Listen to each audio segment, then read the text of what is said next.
Good morning, everybody. I welcome you to the OPJU IEEE Tech Web Series 6th session on cyber physical systems. It is a series conducted by OP Jindal University in collaboration with IEEE Bombay section.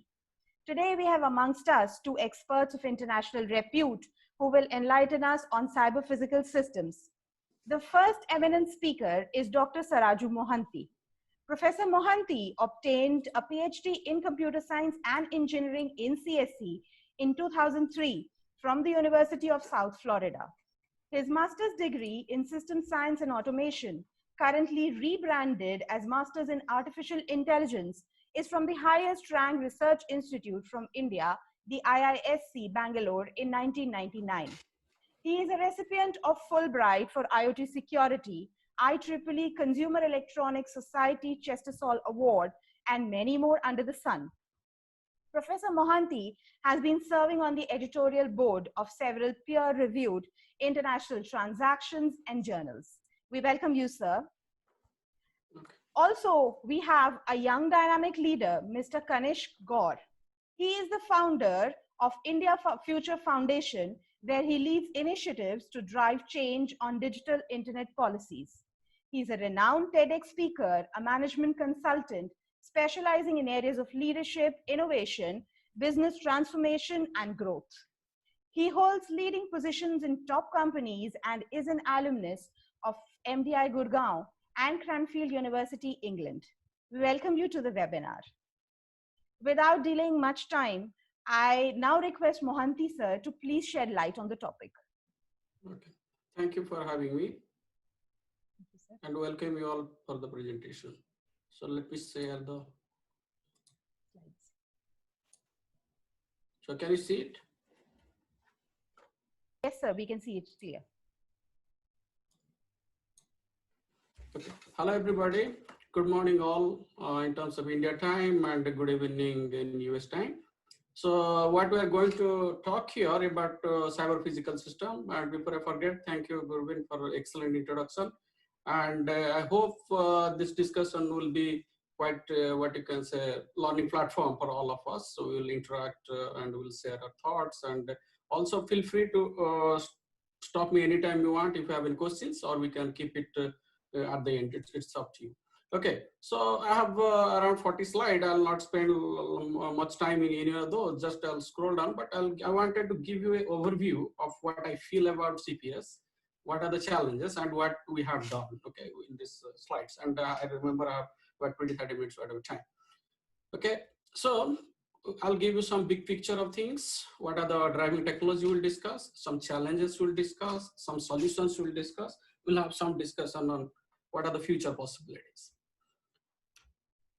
We are hearing about smart cities from many different sources, okay, and in similar ideas, smart village, smart states, smart countries, all these have been envisioned.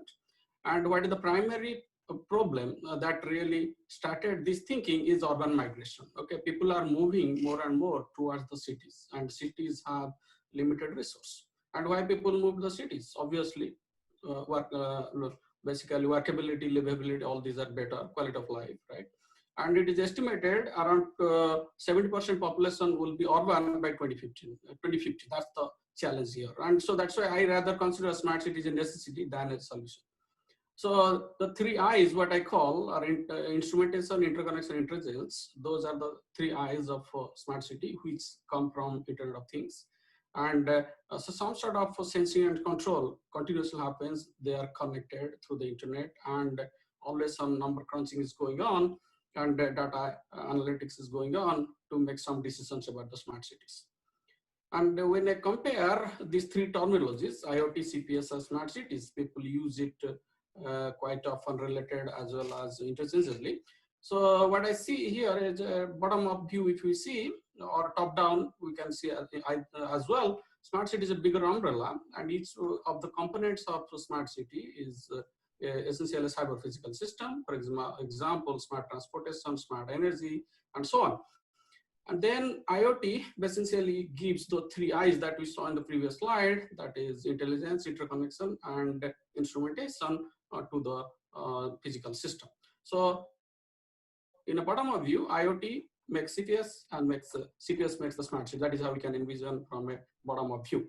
So if we see a little bit more formal definition of CPS, it's essentially a closed loop system that is doing some sort of control, doing some computation, and communicating. So 3 C's, whatever are called for the CPS. And similarly, IoT also we can call its 3 C's as the connect, compute, and communicate. So if we see in this view, some people can say IoT and CPS are essentially same thing. But if you see the previous one, we can say IoT makes the CPS happen possible in conjunction with the physical system. Anyway, so these are the differences between what you can CPS and IoT. An example which I really like and we now see in the current pandemic situation, healthcare cyber physical system is a important component. Okay, and it's one example of CPS, which in a smart city context is a smart healthcare. So CPS is essentially smart healthcare, which is possible by the use of what we call as the Internet of Medical Things. So there are different sensors, then their connectivity, and in this specific case, the sensors are body sensors, and then the healthcare database, then the smart hospitals, all these things, and even wearables, okay, are majorly now flooded in the market.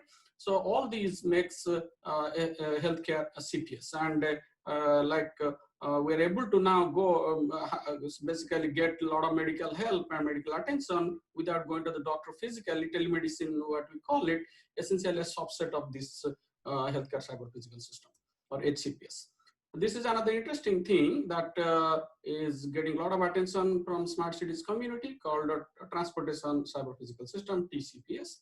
And here, basically, the objective is not only to make the communication or the transportation from one point to another cheaper and more convenient. In addition to that, how to improve safety, how to even make a pedestrian crossing possible more easily. All this can come, and how even in the long term, vehicle to vehicle communication, vehicle to X communication, those things can be made possible. And let's not forget the smart car and other things we talk about, which is essentially autonomous vehicle, that also comes under this. And also we have seen electric vehicle, all those come under transportation CPS. So this is again smart transportation, part of the smart city. This is one critical thing I consider after healthcare CPS is agriculture CPS. And recently I heard India wants to do a lot of, in fact, in the middle of pandemic outbreak that we have seen, I've been talking to a lot of people, that is India's monsoon is here, okay, and India is very much dependent on the monsoon for our basically rice crops and so on. So I was always thinking that is how India will handle this. So agriculture CPS that in that context is a very important aspect, okay. Like, and what is agriculture or CPS or smart agriculture? Essentially, we have we have to do the farming such a way that we can do, for example, the irrigation automatically, how to fertilize in different seasons automatically, and even robots doing the farming and so on. So all these are a big subset of all these the smart agriculture. And so this is an important aspect I consider as a smart agriculture in addition to the healthcare CPS. So what are the technologies that drive the cyber physical system or IoT or smart city, whatever granularity you want to consider?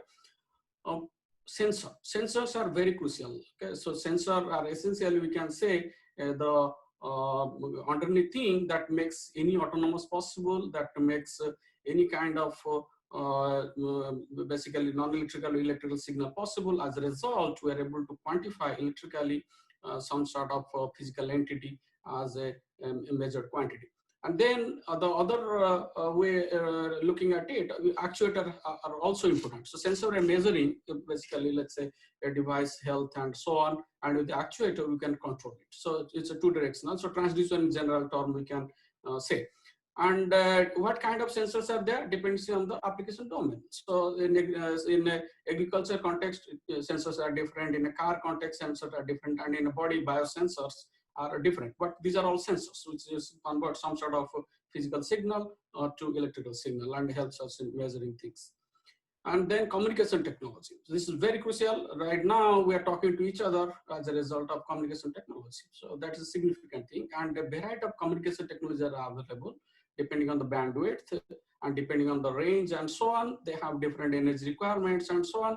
So as a result, all these are what is the best communication technology depends on context. Okay, so how much is the battery life and what kind of bandwidth you want, all these trade-offs will determine what kind of communication technology we can use.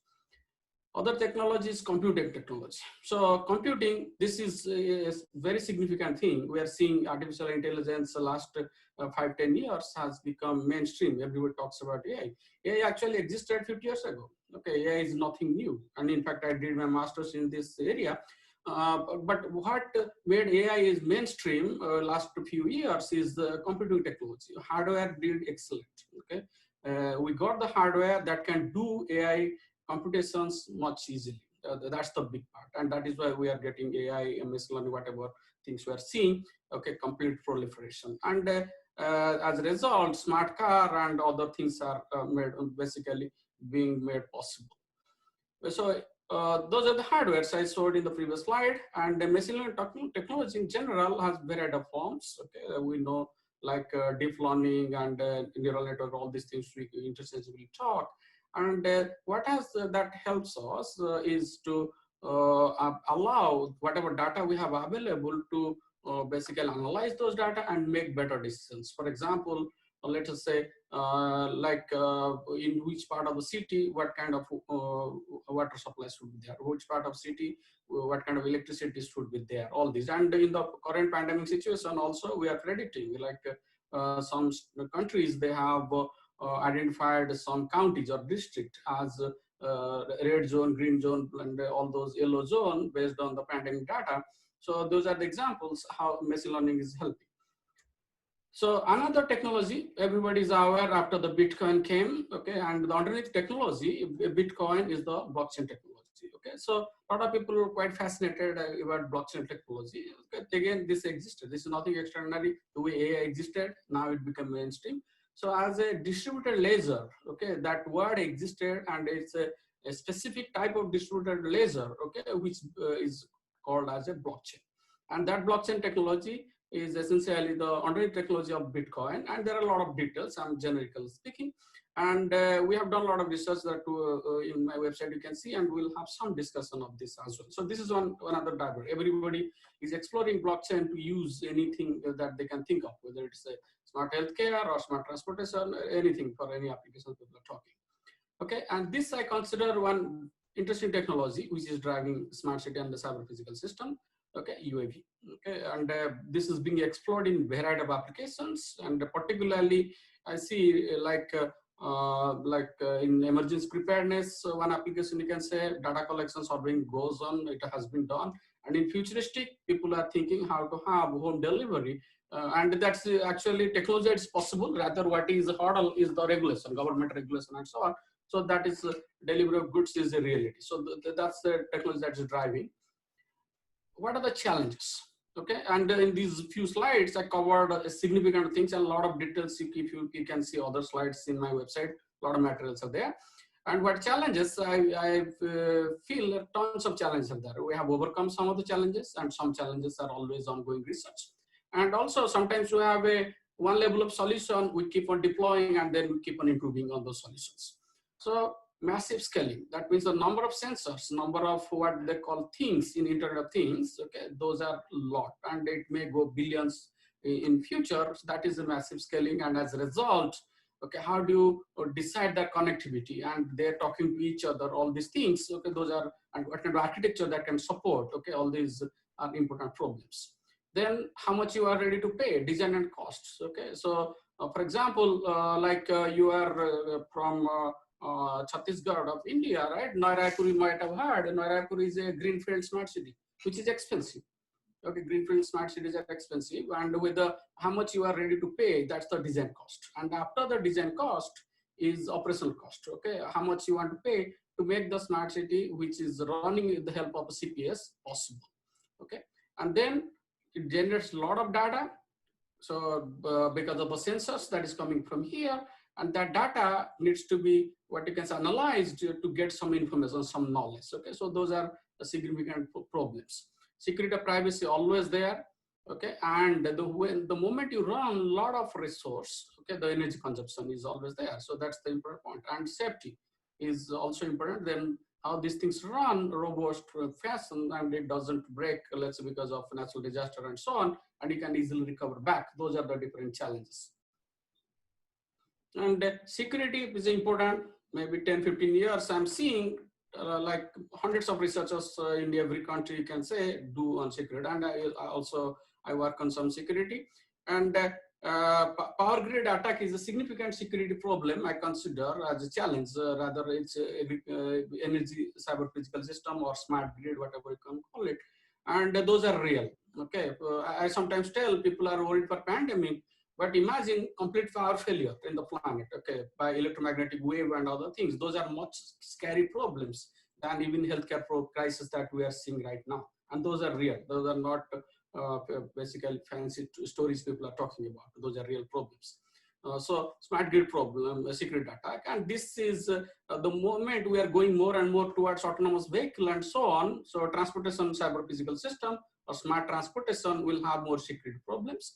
And if you see, I really don't worry that much rather about a credit card theft or some credit card information stolen. Those are okay problems, but those are rather simpler problems than a smart grid completely being hacked or a car being hijacked, and for particularly autonomous car, those are much more serious problems and very difficult to solve. And here is an example of a UAV which can be hijacked by hackers. And you think you are controlling your UAV, but others are controlling. So those are more scary situations. So that the security challenges the CPS system needs to handle. And here, some of my students are working on this for last several years. And last PhD graduated worked on this specific area. So healthcare system, and particularly when we are using wearables and we are using implantable, for example, a pacemaker in somebody who has heart problems, and then insulin pump who has serious diabetic condition. And I've heard India, for example, 60 million population has diabetes problem. Okay, so those are, we want to solve those problems with automated and smart healthcare approach, so that, for example, insulin delivery can happen automatically, or brain pacemaker can be controlled some fashion. So those are really connected devices, healthcare devices which are connected to internet as a result, part of Internet of Medical Things. Those can be attacked like any other connected device, and those are scary. And we want to solve them. It's not that easy. Okay, particularly let us say here is an example of implantable healthcare device, a pacemaker and neurotransmitter I have. So if you see, the battery life of a pacemaker is 10 years. Okay, and if we want to run some sort of encryption software, so as a result, you can keep it secure. That's not easy. That's a very difficult problem because it doesn't have the horsepower to run, and then its battery life is low. And if you, because of security mechanism, if you drain the battery life, you have to do more often the surgery. So that's not that straightforward to say. So that is why this is a very difficult problem compared to solving the security of a bank account or our password in a computer user account. These are difficult problems. And this is what when I emphasize is a blockchain has many challenges. So since the blockchain came, people are fascinated. Everybody in the planet is trying to use blockchain for anything they can think of. But I see blockchain has a lot of problems. First is, I bring to that attention, is the high energy consumption. Energy consumption on the blockchain is very high. Then lack of scalability, it doesn't scale that easily. Okay, so that means when more number of users are there, the latency increases and performance is affected. Privacy is a problem. And then the blockchain doesn't do well in terms of storing data in the blockchain. Okay, so that also is a challenge. And then other things you might have heard, Bitcoin last several months have been hacked a couple of times as a result of these deficiencies. Okay, fake block generation, and 51% attack is one attack that can essentially allow people who have a lot more computational resource to take over the blockchain completely. Okay, those are the problems. And to give the emphasis on how blockchain energy usage is a very significant thing, you can see here That is, mining of 1 Bitcoin is equivalent to 2 years of energy usage of a US household. And similarly, making a payment by a Bitcoin transaction, it's not a block addition, it's a transaction, where it's the minor thing of the whole blockchain. But if you see here, okay, this power consumption is 80,000 more than the energy consumption of credit card processing to make a payment if you use a Bitcoin versus if you use a credit card. So it's so blockchain is essentially not meant to what people are using for. So a lot of things can be done in this domain. And this is one slide that I thought I put. Everything we are talking about smart, we are making intelligent, this and that. So AI, the underneath AI technology that is part of the smart device can be attacked in many ways. Okay, and we have to be careful about that as well. So anyway, so these are the few challenges and some solutions I want to discuss in next 5-10 slides I have.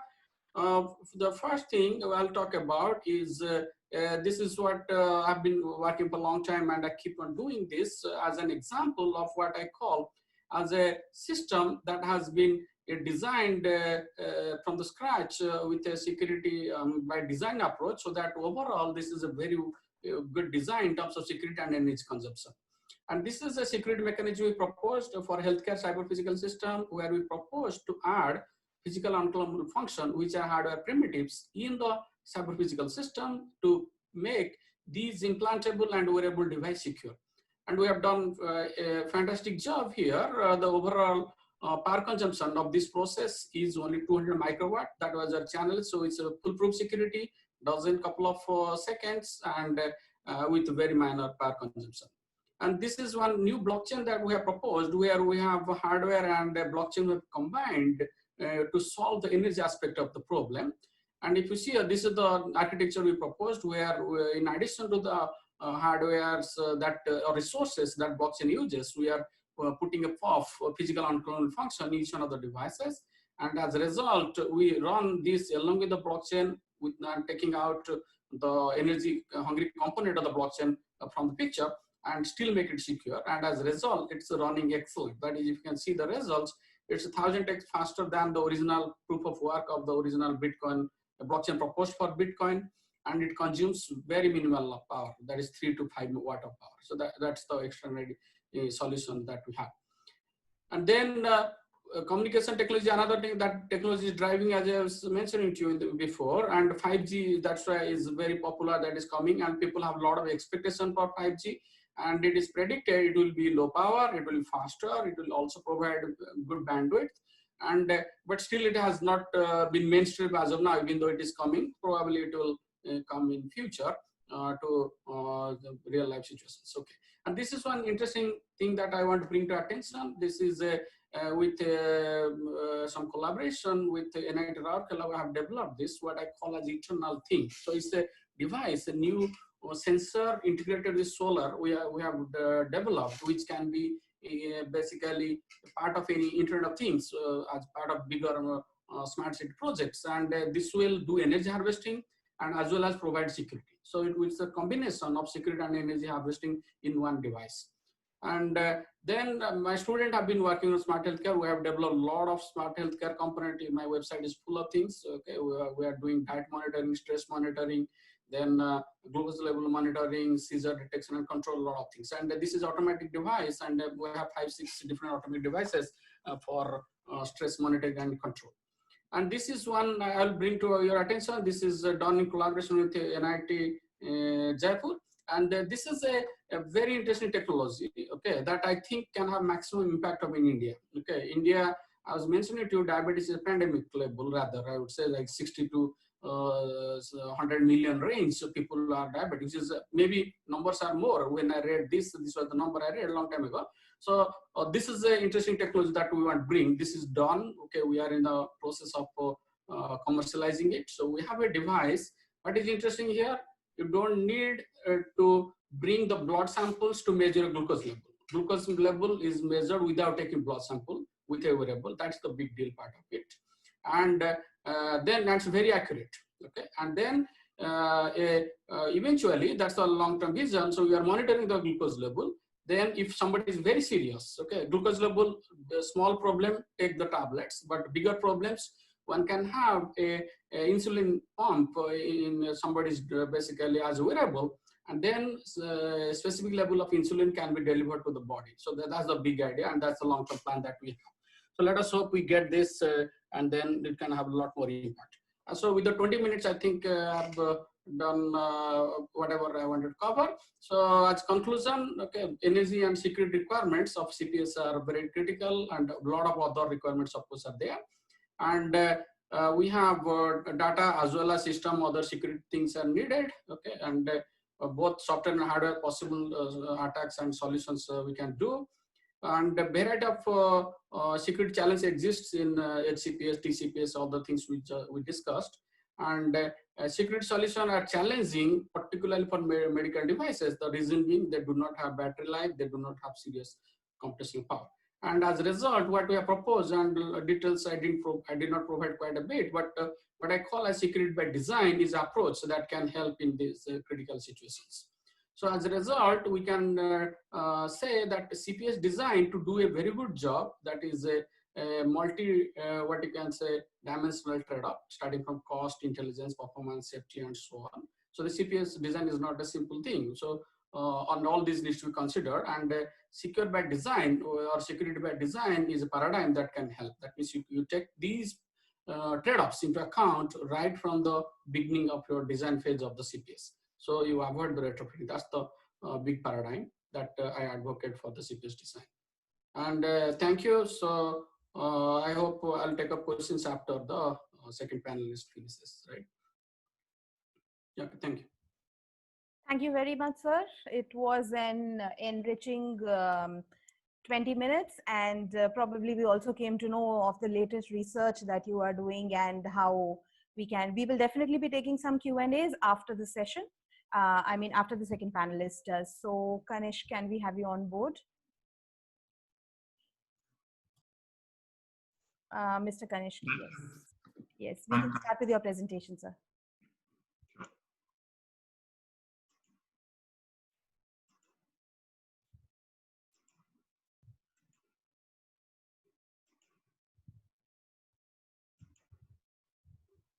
Are you able to see my, good morning everyone. Are you able to see my screen now? Yes, yes, we can see it. Okay, great. Thank you, Dr. Suraju Mohanty, for your insightful presentation. I think there are a lot of takeaways for all of us, including me, particularly the work which you're doing on, smart devices, IoT, and the efficiency that you're trying to bring in. My presentation is going to be focused towards the Internet of Things. I'll talk more about smart cities, cyber physical systems. As we look today in India, a lot of internet-based things are being used today. So right from your smart devices to your watches, smart watches, to your cameras, everything is using sensors today. And if you look at the Internet of Things market is growing steadily.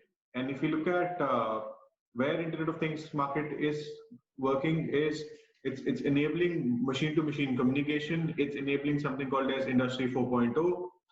It's enabling P2P communication, where we can use data analytics. It is enabling Internet of People, connection of people in more relevant and valuable way. It's also enabling machine-to-machine communications to ensure that devices also talk to each other. So, by 2020, we expect around $25 billion worth of IoT-based devices to be installed globally, and a potential impact of around 3.6 trillion by this year. And 70% of the use cases of IoT is going to be in the B2B space. Now, so if you look at India, we look at this is how the current state of IoT market looks.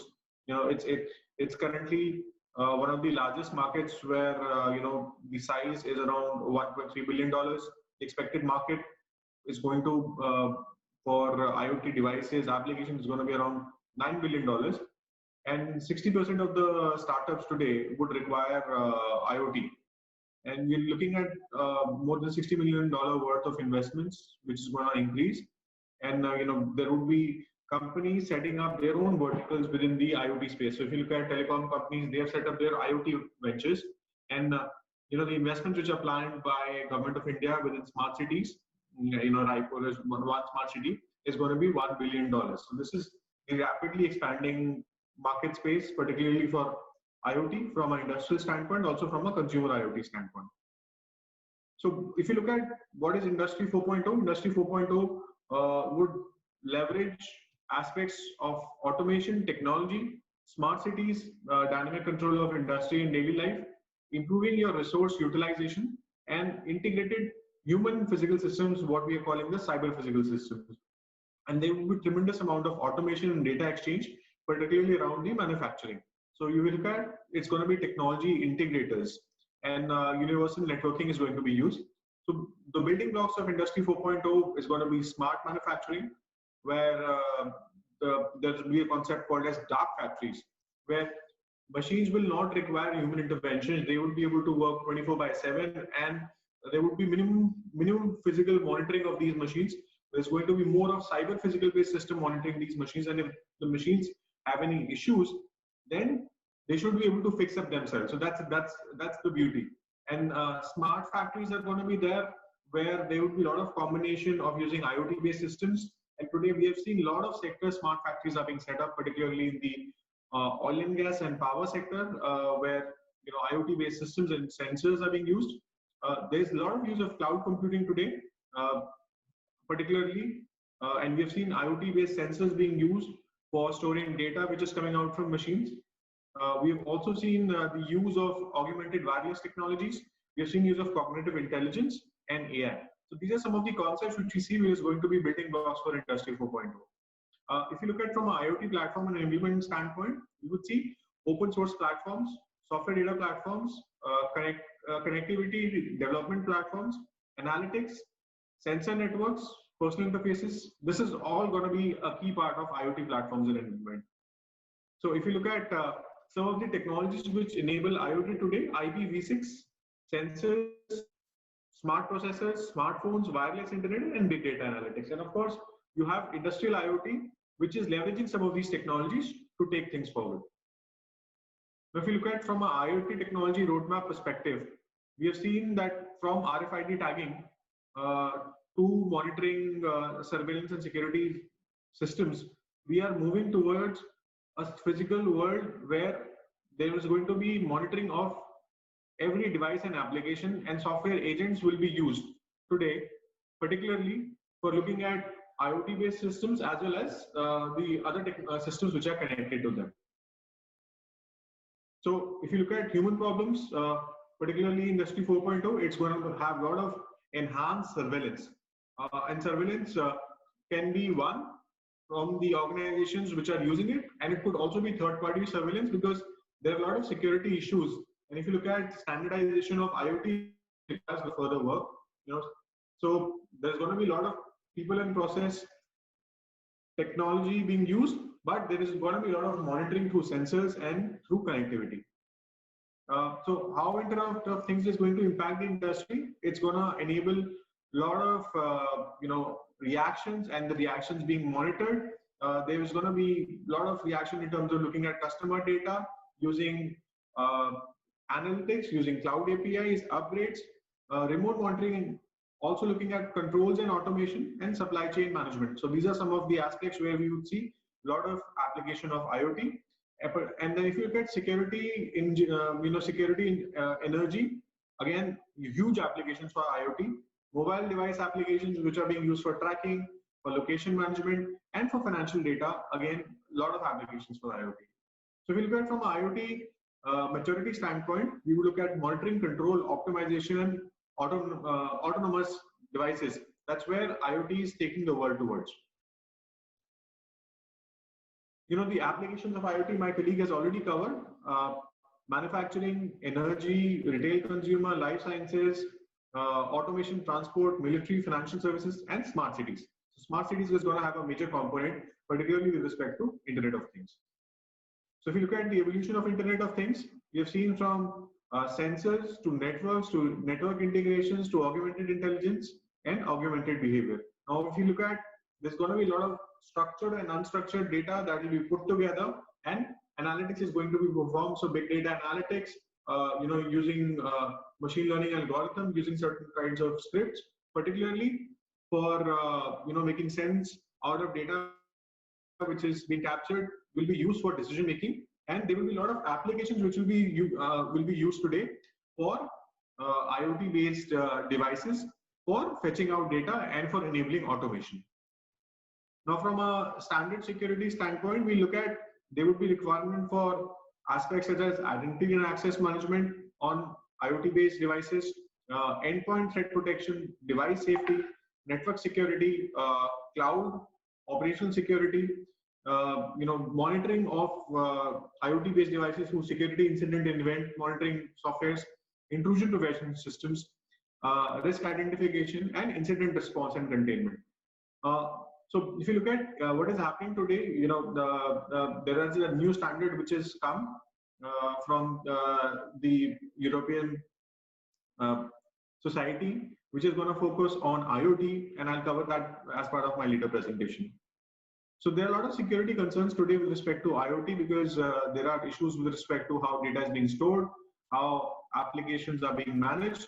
And if you look at, there was a report from Subex, particularly saying that 70% of the attacks which are happening today on India are happening because our IoT systems are vulnerable.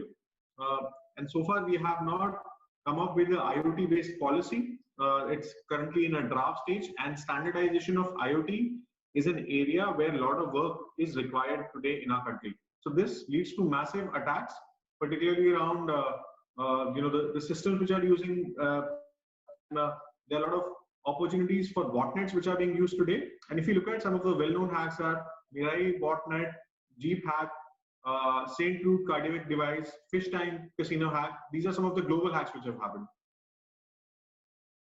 So there, if you look at key cybersecurity issues, as more devices become connected to IoT-based systems, if you're a home network, the entire network becomes vulnerable to cyber attacks. And we have seen that a IoT device becoming vulnerable can make the entire cyber physical system, which is connected to it, vulnerable to attacks, vulnerable to monitoring. And we have seen that people entrust their personal data on online devices.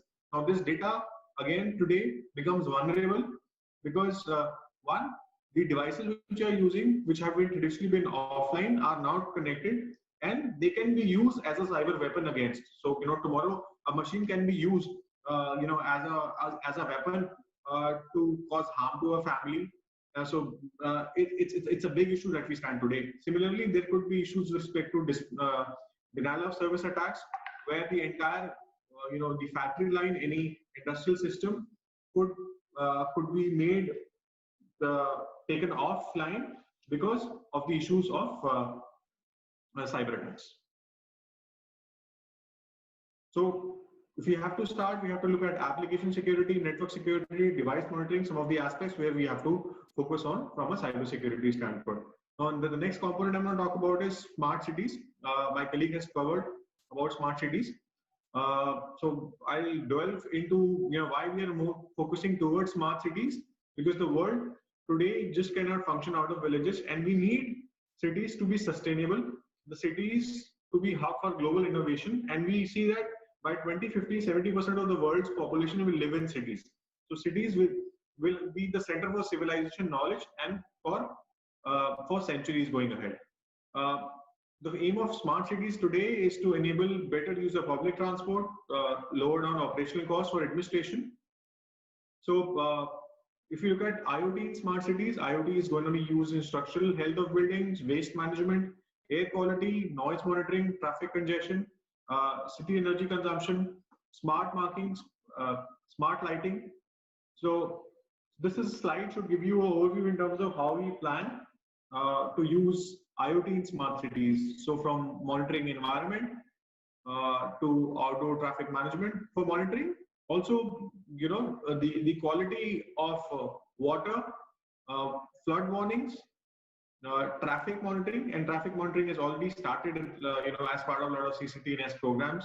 I know of startups today which are helping in parking management through IoT based systems. One startup I recently was interacting is called as Park Plus. They're using IoT based systems. Then for crowd sensing, For smart citizen monitoring, there's a lot of work which is happening around using IoT-based systems. Smart waste management, sensors in waste bins and garbage trucks. This is already happening and should happen in India very soon. Key parameters of smart city is going to be, smart energy, buildings, mobility, infrastructure, governance and smart education, healthcare, and smart security. So if you look at the future of smart city, the global smart market is expected to reach around $1.5 trillion, and you would see a multiplying effect of smart city on cybersecurity as well, because all the systems which are going to be used in smart city would require security enablement and standardization. How IoT is going to play a key role? One, it is going to enable intelligence. Second, is going to allow data which is connected from machines and also from humans to be analyzed.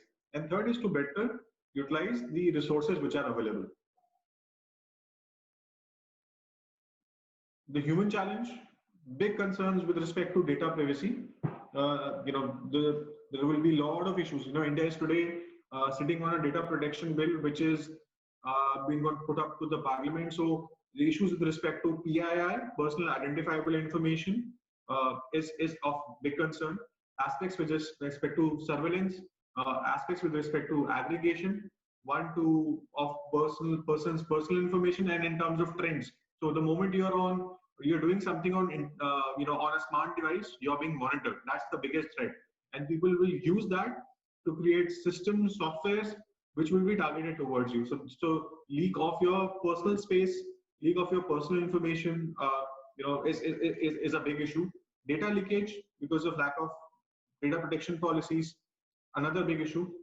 Second aspect with respect to these is insecure hardware. So a lot of hardware which will be connected to smart devices today are vulnerable, and I don't think so there's a lot which has happened in this country, particularly around security of hardware.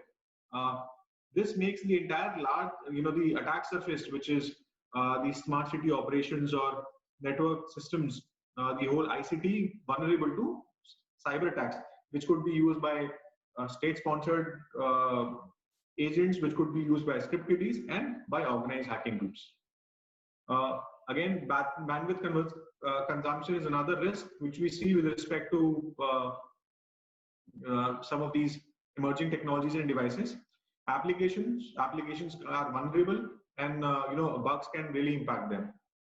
So if you have to get ahead, in terms of some of these aspects, we have to, one, do a lot of standardization in India.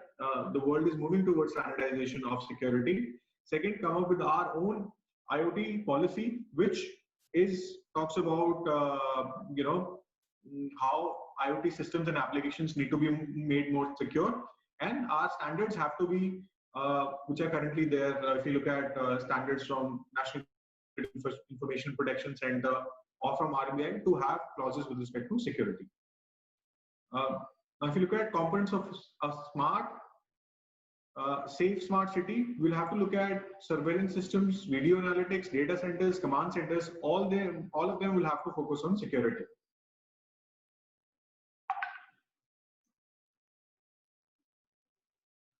So if you look at what has happened in this country so far on IoT, government has come up with a draft policy. This is Ministry of Electronics and Information Technology. That draft policy is being evaluated today, so that that policy can be implemented in this country. Second, we've looked at the Department of Telecom is looking at coming up with a machine-to-machine communication standard, which is there. And the Department of Electronics, in its draft policy, is looking at creating an IoT, fund, which will focus towards getting more investments in the IoT space. And current work is going on in the area of IoT and KYC norms. So tomorrow, your IoT-based devices could also be used for enabling your KYC norms. And Telecom Standards Society in India is working towards Indian relevant standards. And there's a body called as STQC, which is a subsidiary of MITI. They're also working towards standardization of IoT-based devices. So if you look at the draft IoT policy, we're talking about to establish an international IoT research collaboration scheme, which will allow collaboration of foreign IoT providers and jointly develop ventures for Indian cities. So, most of the IoT devices today have sensors which are coming either from China or from Taiwan. To promote these sensors being developed in this country, the draft policy has certain mechanisms. They also have mechanism to undertake research and development for assisting technologies for IoT devices and applications. So there has been a recent application from Ministry of Electronics Information Technology where they want people to work on smart applications. So this again will be connected. The third is to set up incubation centers, national centers for association to support IoT-based systems and applications. So we are looking at to create an industry of India around $15 billion, which would have a global share. And also to undertake capacity development for IoT specific skills for domestic and international market, there are mechanisms which have been put into place. This is done so that India develops products specific to Indian needs, particularly in the telecom, healthcare, energy sector, but also can support global requirements which come to us. So now, how does the government plan to implement the IoT policy? The government is looking at ensuring connectivity of IoT devices reaches its potential by 2022. The number of devices is going to increase. They're also looking at aligning India's IoT policy to artificial intelligence strategy. So NITI Aayog has come up with the artificial intelligence strategy, which they want to implement. So the IoT policy, they are trying to align into it and develop Indian specific standards, as I have mentioned. Development of tools is being focused upon to enable IoT implementation in water management. So particularly around water and waste management, there is a big focus. There's also a focus on development of tools to enable IoT devices to monitor quality of air, particularly in cities. And we've seen this in Delhi NCR. We have seen this in other cities as well, that there are issues with respect to air quality. So monitoring air quality through IoT-based systems, and then taking respective measures is another aspect that they are looking at. International IoT research collaboration scheme is aspect they are looking at. Then National Center of Excellence has been set up, which will be they have budget around 100 crores to develop latest gadgets and research pertaining to IoT implementation. Government has also set up a fund around 75 crores, which has already been granted to have IoT infrastructure development, particularly focusing towards having resource development, focusing on programs, BTech, MTech courses, which are being introduced towards focusing on the IoT aspects of things. The future plan, which the Government of India is looking at, is creating a nodal agency, a national expert committee, and a security reference architecture for addressing privacy issues with respect to IoT-based systems. Now, if you look at what are the further reforms which are required with respect to IoT-based systems, one, government should support open participation of global standards, enable interoperability necessary to achieve a successful IoT-based system. The policy promotes importance of accuracy, integrity, but the aspects such as industrial domain, where safeguarding of critical infrastructure is vital, must be taken into consideration. So your standards, such as, like I mentioned, the National Critical Information Standard, must have controls to secure IoT-based devices which are being used, especially smart cities. Third, with respect to cybersecurity controls which are perceived as a means of resisting, they can be viewed as a catalyst for transforming IoT into an ecosystem. We'll have to look at aspects such as security by design in India, because security a lot of times is an afterthought, and we are more talking towards IoT-based assessments than looking at having security controls built in from day one when IoT-based systems have been being developed. So standardization is a key aspect when we look at Internet of Things. Some of the key best practices which the government can focus on: one, make hardware tamper-proof and resistant, because hardware security is an aspect where a lot of work is required in India. Then specific procedures to protect data on device disposal.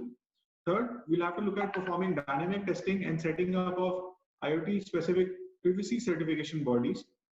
We'll have to look at encouraging ethical hacking and vulnerability disclosure. So if anyone is bringing in any IoT-based device, it's important that we focus on disclosing those vulnerabilities, and there is a standard which allows it. And we have seen that UK has done a lot of work.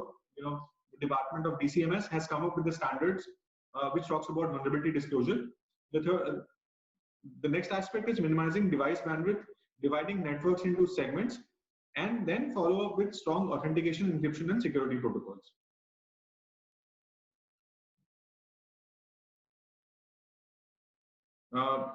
That's all from my end. In the interest of time, happy to take questions. Thank you very much, Ganesh. That was really good. And we came to know about how India is gathering preparedness to convert it into an IoT enabled and a smart country on the whole.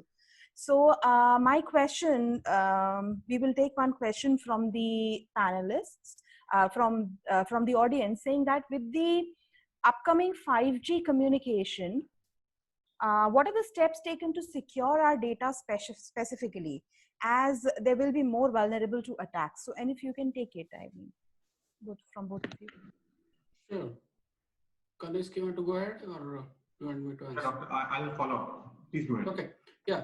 So actually, there are two ways I will say. That is, people typically first think about the data security.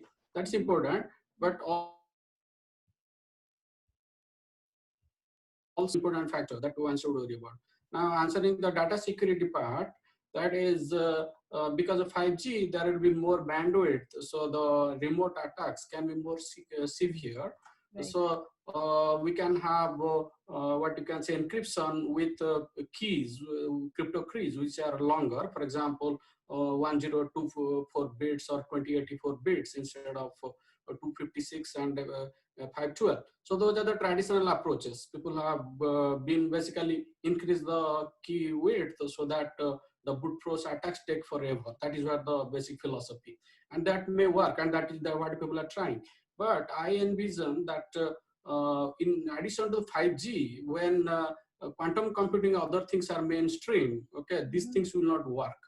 So I'm not just answering a 5G question, I'm answering 5G plus quantum computing, which is much more severe in addition to 5G. At that time, these things will not work. Just increasing the crypto size, key size will not work. So people are thinking of quantum cryptography and other things in addition to the traditional cryptographies for data protection.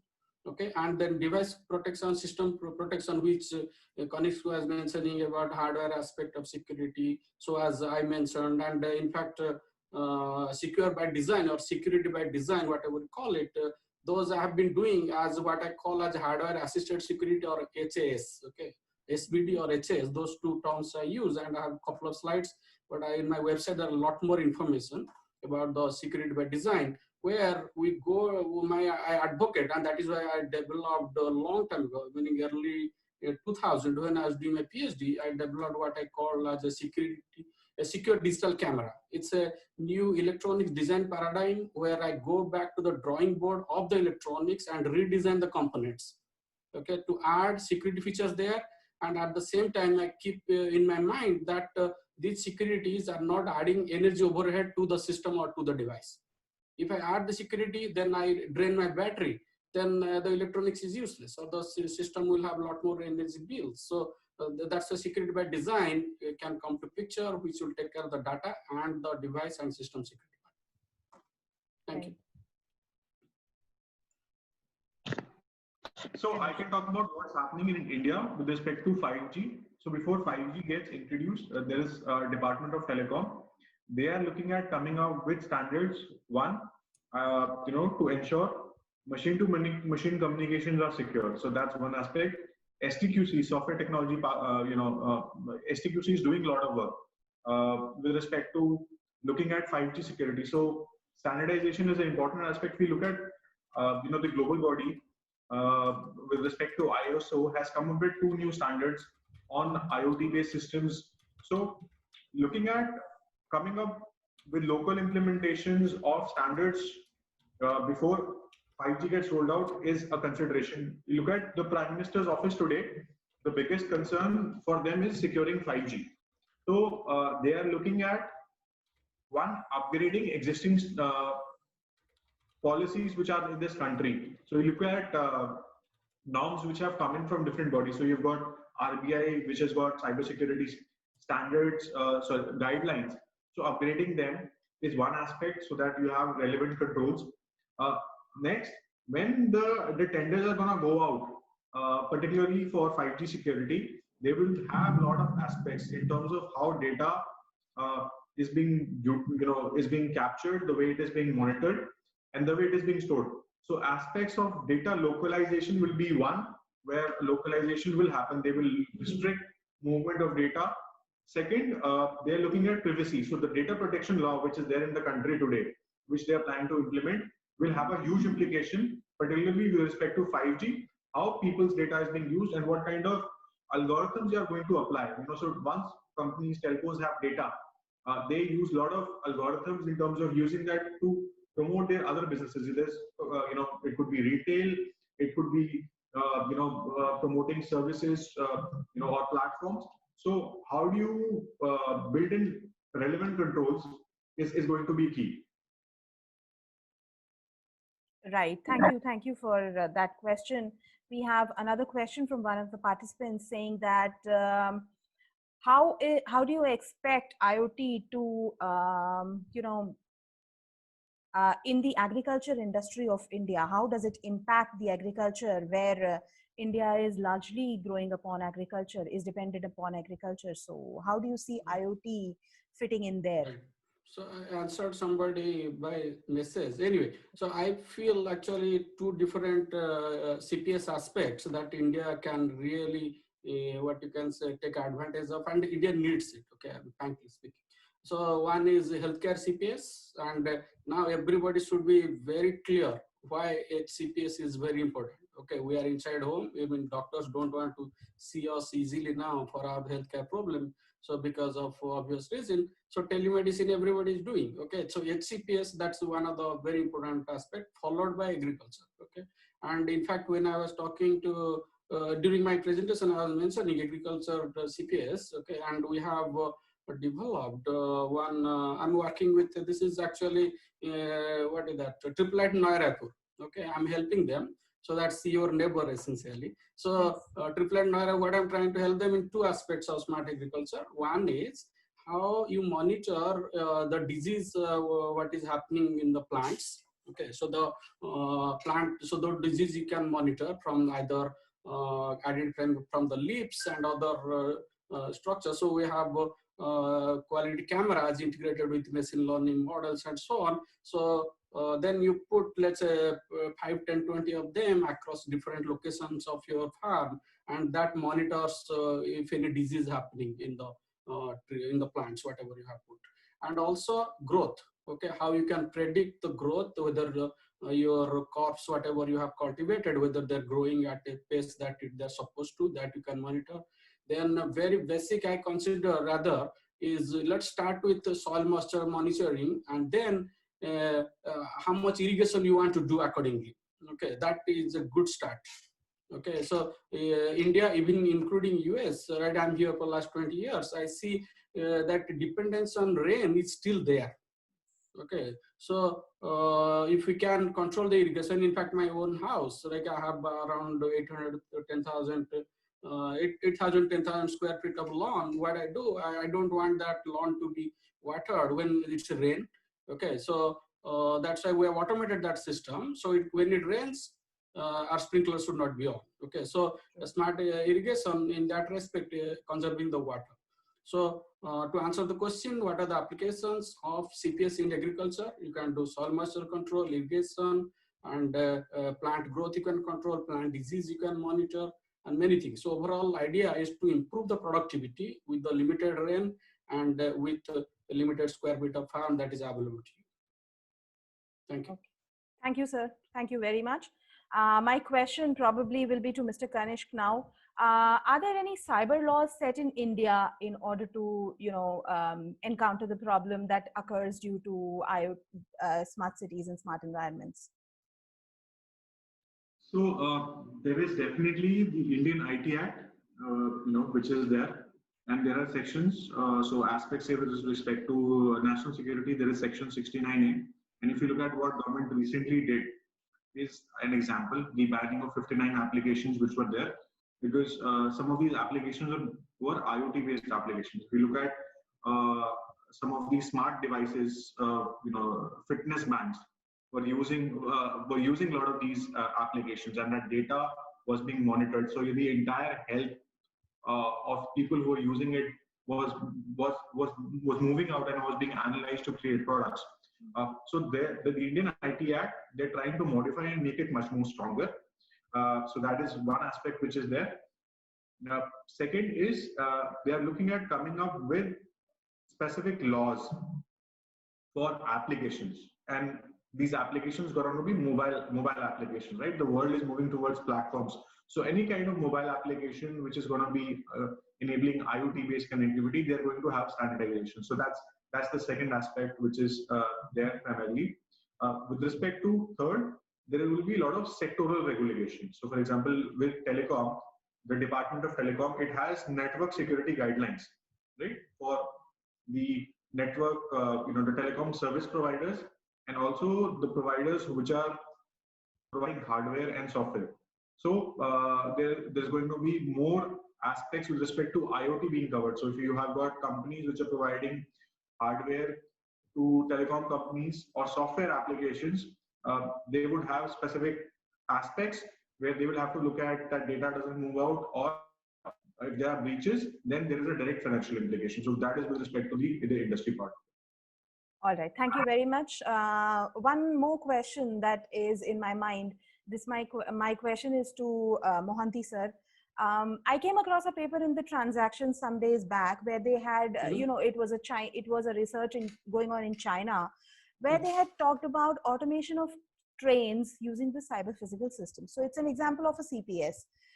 Do you think in a country like India, can we ever go for this, where the huge population is dependent on trains, be it local trains, be it metros, be it express trains? That's the lifeline of the country.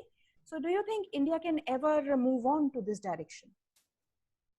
Rather, I would say India needs it and has it up to extent. Okay. Actually, I don't consider India as a developing country. A lot of people internationally, they characterize India as a third world country, developing country. I always disagree. Okay. So India has done rather, I would say, very good, okay, in terms of technology. And more and more I'm learning. If you see right now, pharmaceutical India is doing the extraordinary.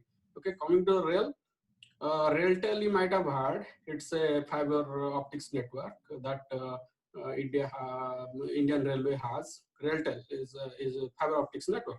So they have already the infrastructure. Okay. And I see that, for example, Google has collaborated with the Indian Railway to have the wireless. That is how you are getting your Wi-Fi, all these things. So the underneath infrastructure is already there.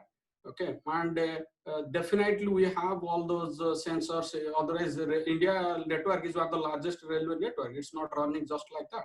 So India has, as I said, basic ingredients to have the transportation CPS that will accommodate the railway. Okay, and I think that's the country that will definitely do, because in terms of different variety of transportation, when you compare, India railway is extraordinary. Okay, India, if you see what is that flight point of view, India is not that well connected still. Okay, but railway point of view, it is connected, and railway budget is always strong in India. And they have the basic infrastructure, as I said, like fiber optics there and the Wi-Fi, all the things are there. So they can definitely do it. Okay, so that is that. I envision that maybe in 10 years or so, we'll have a lot of more automation than we are seeing right now. Absolutely, sir. Thank you very much. Sure. And I hope we've taken all the questions from the participants. So thank you to both the speakers for sparing your valuable time and enlightening the audience. Thank you, Mohanty sir. Thank you, Kanish sir, for coming on board and into this OPJU IEEE Tech Web series. Thank you to all the participants for registering and attending the same. I hope the session was very enriching for you. And we conduct this series every Saturday. Please stay tuned for the series. And thank you very much to the panelists. Okay, thank you all. Good day. It was an excellent discussion. Thank you. Thank you. Thank you, everyone.